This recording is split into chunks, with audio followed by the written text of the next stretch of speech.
Hello kids! Today we are going to learn a very special digraph.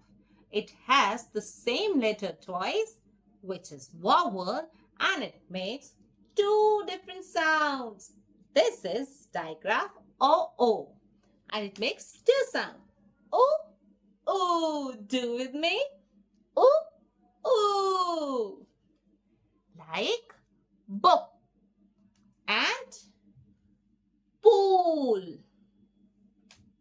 Now let's blend and read. What? O, l. Wool.